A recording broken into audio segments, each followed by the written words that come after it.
खुलुमबाय बेयो बड'लेण्ड इंखं टेलिभिजन दिनै 1 एप्रिल 2022 शुक्रबारखालि सानसेनि बरादखौ नोंथांमोननि खाथियाव लाबोदों आं सदानन्द दैमारिया।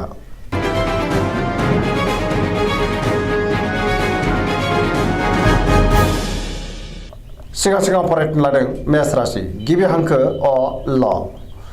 दिनैनि साना जोबोर मोजां, गुबुनजों मान होजागोन, सोरनिबा गाहाम अनसायनाय मोननो हागोन, गोजोन आरो गाहाम थासारि मोनगोन, जेरावबो देरहासार जागोन, मावनो लानाय खामानिखौ थि समावनो मावफुंनोबो हागोन, गोसोखौ दिनै जोबोर गोजोननाय मोनगोन, देहाया मोजाङै थागोन, अब्लाबो नाथाय जानाय लोंनायाव सांग्रां जानांगोन, बहानिफ्रायबा मोजां खौरां फैनोबो हागौ।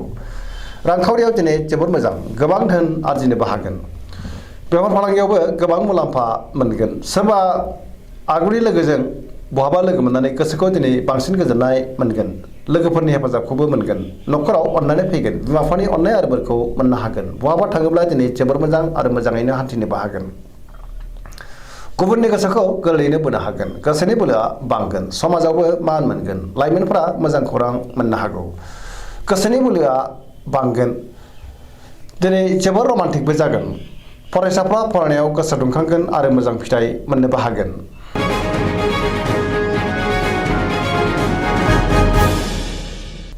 वृष राशि गिबि हांखो इ उ ब।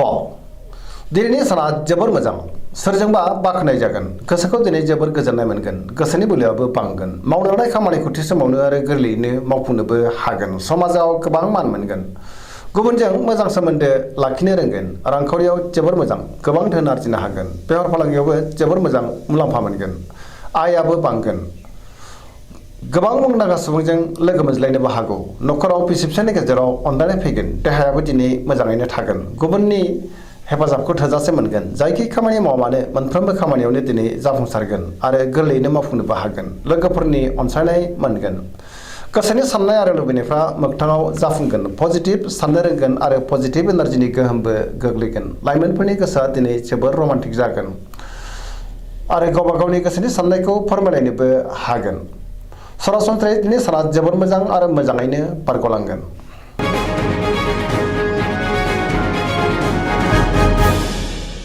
मिथुन राशि गिबि हांखो ख स।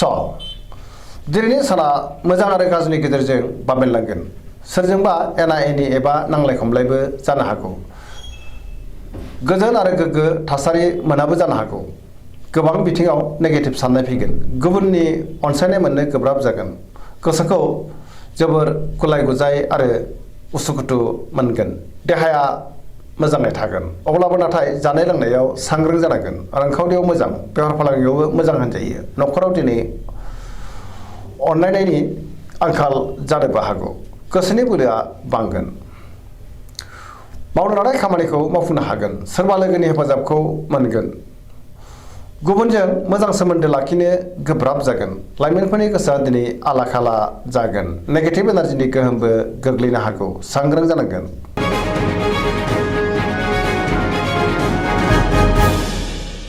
कर्कट राशि गिबि हांखो ड ड ह।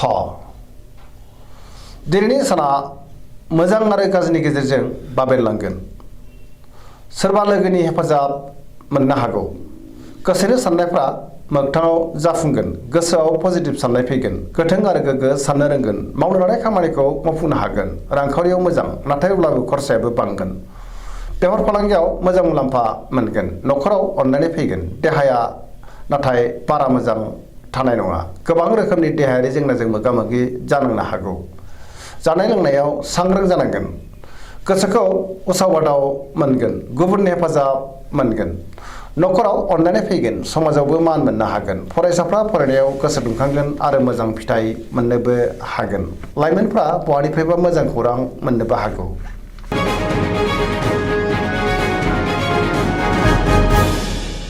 सिंह राशि गिबि हांखो म ट।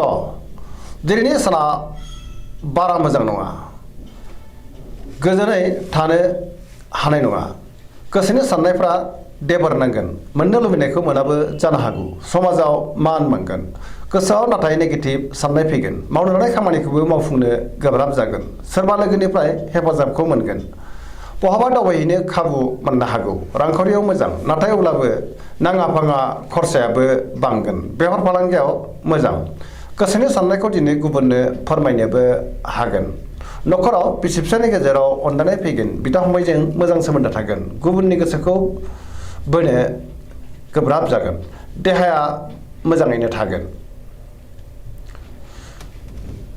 नेगेटिभ एनार्जिनि गोहोमबो गोग्लैनो हागौ सांग्रां जानांगोन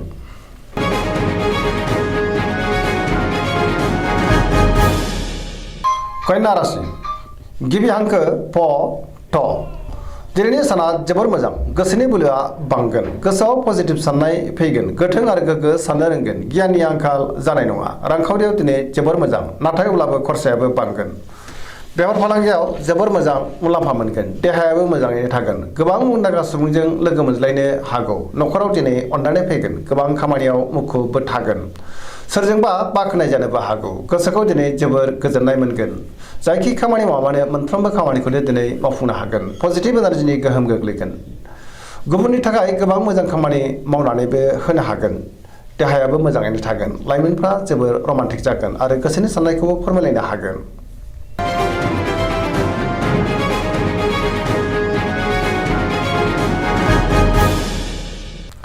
तुला राशि गिबि हांखो र ट दिनैनि साना जोबोर मोजां गोसोनि साननाया जाफुंगोन बहाबा जाफुंसार दावबायनो हागोन गोसोनि साननायखौ दिनै गुबुननो फोरमायनोबो हागोन मावनो हानाय खामानिखौ थि समावनो आरो गोरलैयैनो मावफुंनोबो हागोन देहाया मोजाङै थागोन रांखावरियाव जोबोर मोजां गोबां धोन आरजिनोबो हागोन बेफार फालांगियावबो दिनै जोबोर मोजां मुलाम्फा मोनगोन नखराव बिसि फिसायनि गेजेराव अनलायनाय फैगोन समाजावबो मान मोनगोन बेफार फालांगियाव जोबोर मोजां मुलाम्फा मोनगोन गुबुननि गोसोखौ गोरलैयैनो बोनो हागोन लोगोफोरनि हेफाजाबबो मोनगोन गोदान थांखि लानो रोंगोन सेंग्रा सिख्लाफोरनि गोसोआ दिनै जोबोर रमान्टिक जागोन आरो गावबा गावनि गोसोनि साननायखौबो फोरमायलायनो हागोन गोसोआव पजिटिभ साननाय फैगोन पजिटिभ एनार्जिनि गोहोमबो गोग्लैगोन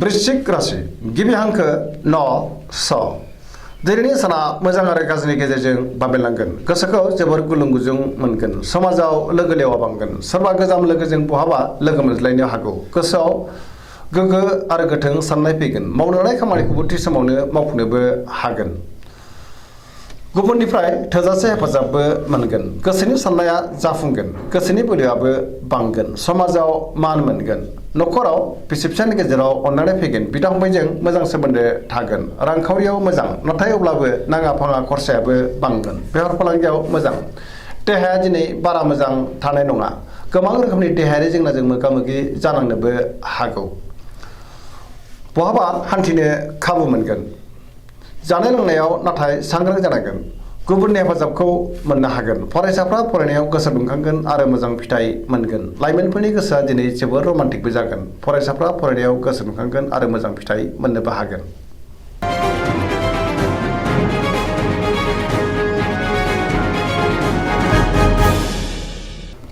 धनु राशि गिबि हांखो ढ फ भ दिनैनि साना बारा मोजां नङा गोसोआव गोनो गोथो साननाय फैगोन मावनो हानाय खामानिखौ थि समावनो आरो गोरलैयैनो मावफुंनो हानाय नङा गोसोनि साननायफ्रा देबार नांगोन रांखावरियाव मोजां नाथाय अब्लाबो खरसायाबो बांगोन मोननो गोनां धोनखौ मोननो हागोन बेफार फालांगियाव मोजां मुलाम्फा मोनगोन समाजाव मान मोनगोन देहाया दिनै बारा मोजां थानाय नङा गोबां रोखोमनि देहायारि जेंनाजों मोगा मोगि जानांनोबो हागौ जानाय लोंनायाव सांग्रां जानांगोन नखराव दिनै अनलायनाय फैगोन बिदा फंबायनिफ्राय हेफाजाबखौ मोननो हागोन बहानिफ्रायबा मोजां खौरां फैनोबो हागौ लाइमोनफोरनि गोसोआ दिनै जोबोर आला खाला जागोन नेगेटिभ एनार्जिनि गोहोमबो गोग्लैनो हागौ सांग्रां जानाया गाहाम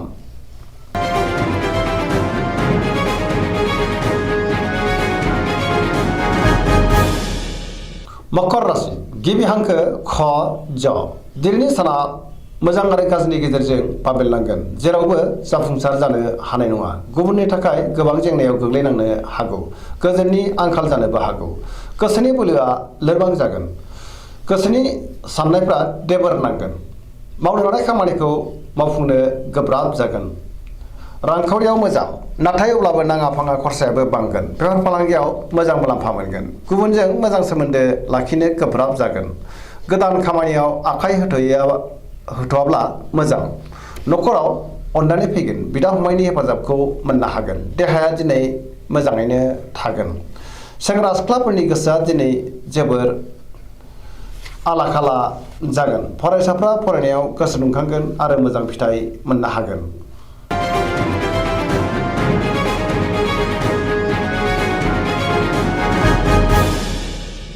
कुम्भ राशि गिबि हांखो ग स स। दिनैनि साना जोबोर मोजां। गोसोखौ दिनै जोबोर गोजोननाय मोनगोन। गोसोआव पजिटिभ साननाय फैगोन। गोथों आरो गोग्गो साननो रोंगोन। गियाननि आंखाल जानाय नङा। मावनो लानाय खामानिखौ थि समावनो मावफुंनो हागोन। बहानिफ्रायबा मोजां खौरां फैनोबो हागौ। समाजाव मान मोनगोन। गोबां मुंदांखा सुबुंजों दिनै लोगो मोनज्लायनो हागौ। रांखावरियाव जोबोर मोजां। गोबां धोन आरजिनो हागोन। बेफार फालांगियावबो दिनै जोबोर मोजां मुलाम्फा मोनगोन। देहाया मोजाङै थागोन। न'खराव दिनै अनलायनाय फैगोन। गुबुननि हेफाजाबखौ मोननो हागोन। बिमा बिफानि अननाय आरो बोरखौबो मोनगोन। बहाबा थाङोब्ला दिनै जोबोर मोजां आरो मोजाङैनो हान्थिनोबो हागोन। पजिटिभ एनार्जिनि गोहोमबो गोग्लैनो हागौ।